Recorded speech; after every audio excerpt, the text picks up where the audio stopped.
नमस्कार भाई मैंने मुझे आप गोलिया भाई फोटा कपाल आज मोर यूट्यूब चैनल के नहीं पदे कहूँ मोर यूट्यूब चैनल ना हो फोनु नहीं जदि इंस्टाग्राम रे देखुचे बोले प्रोफाइल तले देख लिंक दिखाई और फेसबुक रे देखुचे बोले प्रोफाइल तले डिटेल तले लिंक दिखाई फेसबुक और इंस्टाग्राम के जो हिसाब करना बोले 48,000 ऊपर अच्छन और यूट्यूब की जीव बोले 650 मोर आत्मा केता लगे जिनछ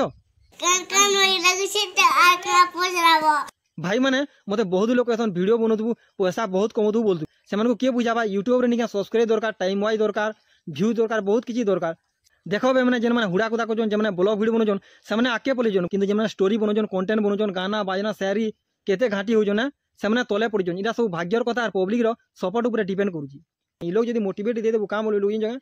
तु ज्ञान दौचु वो जदि कि लोग खिए भी बोले तु समाज के खराब मैसेज दौचु बोलबे समाज के भल रास्ता जानवा गोटे वीडियो क्रिएटर दायनी से तुम्हें पब्लिक भी दाया तुम्हें क्या सपोर्ट कर क्या सपोर्ट नहीं कर तुम्हें से जिन विचार करवार अच्छी बुझल कि नहीं खराब वीडियो बनौचे ताटा मिलियन मिलियन पलि जाऊे और जो भल वीडियो बनौचे ताटा 5,000 कि 4,000 बर्तमान था मिनी ब्लॉग वाले करेंगे हेलो गाइस इटा मोर न्यू मिनी ब्लॉग आज रविवार दिन मोर घोता माछ टेंशन तो पहला माछी क्या कमा काटी छोड़ामा हो काटी नहीं छोड़े जानी मुझे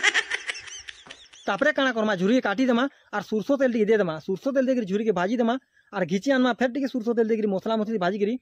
झुरी के दे देमा और पैन दे देमा तापरे foot foot foot foot foot हो लगी झुरी के उले देमा इटा हो गला मोर झुरी तुन तापरे मोर घोता सरसों तेल बहुत भल पासन सरसों तेल खाले काना हेसी इ टोटी टिके सर्दी आसी केनता आसी सर्दी आसी तो मोर 1.5 ससुर माने मोर दियर माने मोर नंद माने इटा थिला मोर छुटिया मिनी ब्लॉग तो मोर मिनी ब्लॉग केनता लाला कहबो और काल के केन जगह पाड़मी जे फेर कहमी